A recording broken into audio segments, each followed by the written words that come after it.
सात संगत जी बड़े प्यार से कहना, धन निरंकार जी। सात संगत जी दासी आप सभी के बीच एक विचार लेकर आई है। सात संगत आशा है प्रवान करेंगे। सात संगत जी प्यार से कहना, धन निरंकार जी। सात संगत जी अगर आप मेरे चैनल पे नए हैं तो चैनल को सब्सक्राइब करना ना भूलें और साथ ही कमेंट बॉक्स में धन निरंकार जी जरूर लिखें। सात संगत प्यारे प्यारे सात संगत जी बड़े प्यार से कहना, धन निरंकार जी। सात संगत जी ठंड में अमीर और गरीब बहू का नया चूल्हा। सात संगत OMG सासू माँ, मैं बता नहीं सकती इस इलेक्ट्रॉनिक सात संगत जी स्टैंडर्ड चूल्हे को देखकर मैं कितना ज़्यादा खुश हूँ। थैंक यू वेरी मच मम्मी जी। अरे मेरी प्यारी बहू, इसमें थैंक यू क्यों बोलने की क्या बात है। तुम इस फाइबर बर्नर वाली इलेक्ट्रॉनिक चूल्हे को देखकर इतना ज़्यादा खुश होगी। सात संगत जी मुझे अंदाज़ा नहीं था।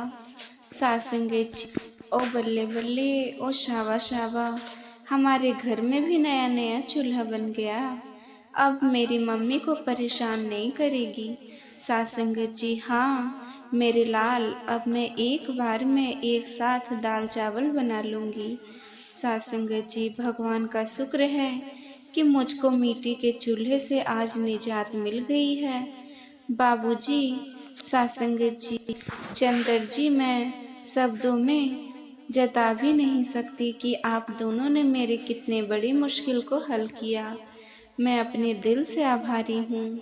सात संगत जी अमीर बहू का खुश होना तो लाजमी था, लेकिन आखिरकार गरीब बहू साधारण से सीमेंट के चूल्हे को देखकर सात संगत क्यों इतनी ज़्यादा खुश थी। इस परिवार की खुशी की वजह को जानने के लिए सात संगत हमें कहानी के पिछले भाग को देखना होगा। सात संगत जहाँ गरीब घर की बहू रजनी सुबह की पहली किरण के साथ सात संगत जी जागकर ठंडी हवा के बीच में आंगन में चूल्हा लीप रही होती है, तभी मकान के अंदर से सास कस्तूरी बाहर आती है। सात संगत अरे रजनी बहू, अभी तक चूल्हा ही लीप रही है। तेरे ससुर और पति को काम पर भी निकलना है। तुझको पता है न, सर्दी के मौसम में एक तो मिस्त्री का काम भी कितना कम मिलता है। जानती हूँ माँ जी, लेकिन मैं भी क्या करूँ, चूल्हा सूखने का तभी तो चाय चढ़ाऊँ। ना जाने रात में कितनी सात संगत ओस गिरी है। पूरा का पूरा चूल्हा भींगकर गीला हो गया था सात संगत, और चूल्हे के तीनों सिरे टूट गए थे। अभी अभी मीठे सात संगत जी मिट्टी गीली करके बनाई है, सूखने में टाइम लगेगा। यह भगवान बेड़ा सात संगत बेड़ा घर खो। सात संगत जी ये तो हर बार जाड़े के मौसम की गंभीर समस्या है। घर भी इतना छोटा है कि घर के अंदर भी चूल्हा नहीं बना सकते। क्या भगवान, तुम चाय लाने बाहर आई थी और खुद बहू से बातें में लग गई। हम दोनों को देरी हो रही है। अजी बहू, चाय बनाइए भी तो कैसे, देखो चूल्हा भींग कर टूट गया है। धूप निकलेगी तब तो सूखेगा। कोई बात नहीं सात संगत, आज ऐसे ही चले आते हैं। सात संगत जी अपने ससुर पति को ठंड के मौसम में ऐसे ही सात संगत जी बिना कुछ खाए पिए घर से निकलता देखकर बहू को दुख लगता है। रजनी गरीब परिवार की बहू थी। सात संगत पूरे परिवार के पास सर छुपाने के लिए पुरखे का पुराना मकान था और उनका जीवन रोज के कमाने खाने पर निर्भर था। वही उनके पड़ोसी अच्छे खासे तगड़े पैसे वाले थे। जहाँ गरीब बहू का परिवार चूल्हे के कारण भूखा था, वहीं ठंड के मौसम में अमीर बहू अंकिता अपने आलीशान घर में गाजर का हलवा बना रही थी। अरे वाह, कितनी शानदार खुशबू आ रही है मेरे गाजर के हलवे में से। पारस के शुद्ध घी में जो बनाया है, हो गया हलवा रेडी। ड्राई फ्रूट डाल ले जाती हूँ। सात संगत गर्मा गर्म हलवा बनाकर अंकिता सत्संगत जी गार्डन में लाती है, जहाँ उसके अमीर ससुराल वाले बन फायर के सत्संगत जी चारों तरफ बैठकर सत्संगत जी गप्पे लड़ा रहे थे। सत्संगत वैसे रोमा जी जितना भी हीटर चला लो, ठंड में जलती आग में हाथ सेकने का मजा ही कुछ अलग है। हाँ, मगर धुआं धुआं भी तो मच जाता है ना दिलीप जी। हाँ, गर्मा गर्म गाजर का हलवा रेडी है। अरे वाह मम्मी, आपने हम सभी के लिए गाजर का हलवा बनाया। ओ गॉड, ये क्या पापा जी, आपने आग क्यों जलाया? कितना धुआं हो रहा है, मुझे धुएं से बहुत ज़्यादा एलर्जी है। सत्संगत जी अंकिता गुस्से में चिढ़कर पानी डालकर आग बुझा देती है। ऐसा वो इसलिए करती है ताकि रजनी के गरीब परिवार वालों को नीचा दिखा सके। देखा आपने भाभी, ये घमंड औरत हमको ही ताना मार रही थी, क्योंकि इतनी दूर में केवल हमारे घर में ही मिट्टी के चूल्हे पर खाना बनता है सत्संगत, और धुआं उठता है। पता नहीं अमीर लोग इतना घमंड क्यों करते हैं। कोई बात नहीं कंचन, जाने दो, भगवान ने इनको सारी सुख सुविधा की चीज़ दी है, इसीलिए ये क्या जाने हमारी परेशानी देखते देखते शाम हो जाती है और दोनों अमीर गरीब बहू खाना बनाने की शुरुआत करती है सत्संगत। रजनी बहू, जल्दी से खाना बना लो, अंधेरा ढल गया, ठंड का मौसम है सत्संगत। बच्चों को भी भूख लग गई है। जी माँ जी, बना रही हूँ। कंचन, वो मैंने दीवार पर सत्संगत उपले पात रखे हैं ना, उसे निकाल कर दे दो।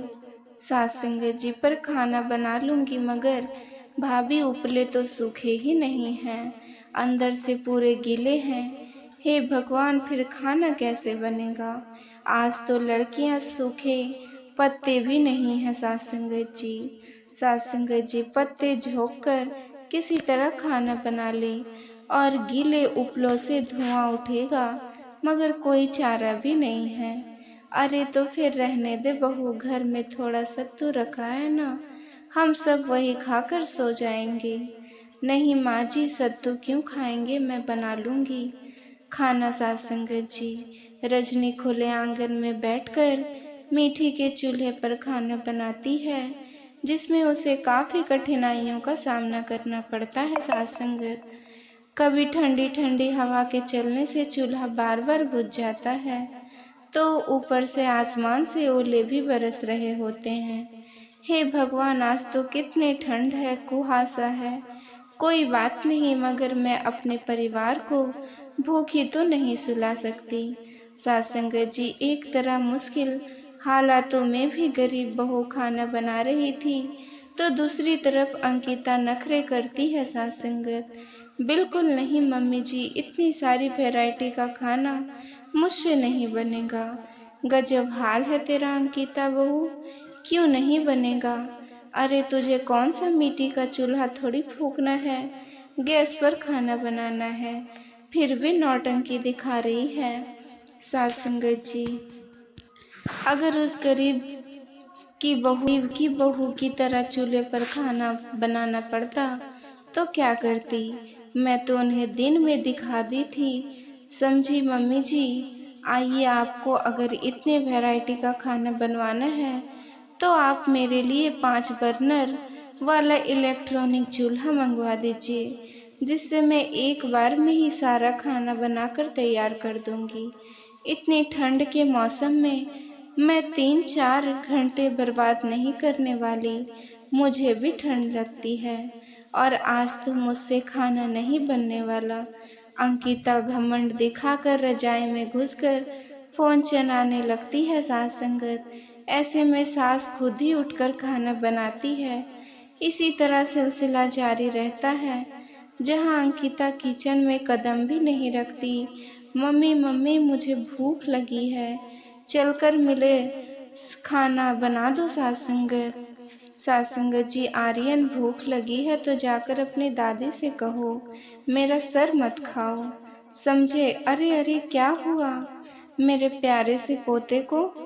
दादी मुझे भूख लगी, देखो ना माँ खाना नहीं बना रही है मेरे लिए, फ़ोन चला रही है। सासंगत जी, ये बहू भी एकदम आलसी मिजाज की हो गई है। इसकी जितनी फरमाइश पूरी करो उतनी बढ़ती जाती है। मैं तो दुखी हो गई हूँ रोमा। सासंगत जी, तुम्हें पता तो है तुम्हारी बहू के घमंडी रवैये का। किसी चीज़ की जिद पकड़ लेती है तो उसे पूरा करवा कर ही दम लेती है सासंगत। और फिर हमारे पास पैसे की कमी थोड़ी है, जैसा तुम सबको ठीक लगे। मगर बेटा, भगवान ने हमें धन दिया है, इसका मतलब ये नहीं है सासंगत ज़्यादा खर्च करें। चीज़ सामान की जतन करना चाहिए। इस तरह अमीर परिवार बहू के लिए इलेक्ट्रॉनिक एक महंगा चूल्हा ऑर्डर कर देते हैं, तो वही दूसरी तरफ गरीब परिवार में बहू की मुश्किलें को देखते हुए ससुर पति आपस में बात करते हैं। बेचारी बहू रोज अपनी आंखें धुएं से लाल करके खाना पकाती है हम परिवार वालों के लिए। हम लोग इस घर की लक्ष्मी को दुख परेशानी के सिवा कुछ भी नहीं दे पाते हैं सासंगत। सोचा था नए साल पर थोड़े पैसे जोड़कर एक छोटा मोटा गैस चूल्हा खरीद कर ले आऊँगा, मगर ठंड के मौसम चलते मिस्त्री का काम ही नहीं चला। भैया, आप और पिताजी चाहो तो भाभी की मुश्किल को हल कर सकते हो अपने मिस्त्री वाले हुनर से। वो कैसे छोटी, बताना।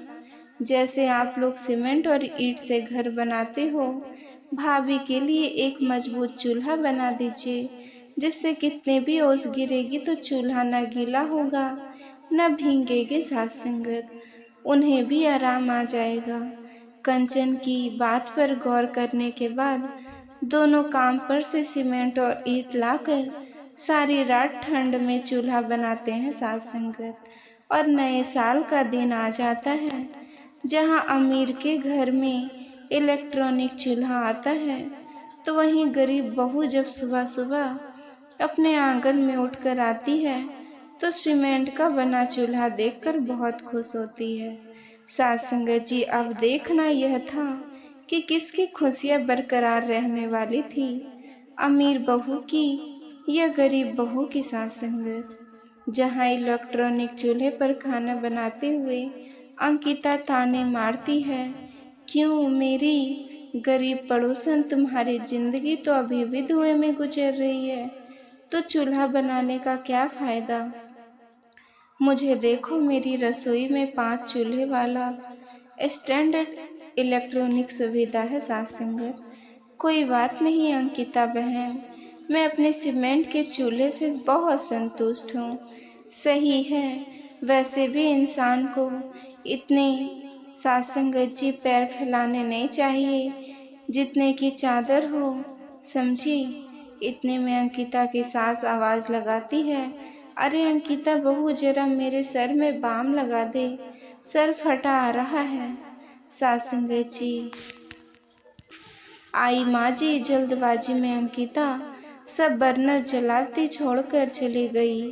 सासंगत जी, तभी रसोई में एक बड़ा शॉर्ट सर्किट होता है, जिससे चूल्हा खराब हो जाता है सासंगत, और धुआं धुआं फैल जाता है।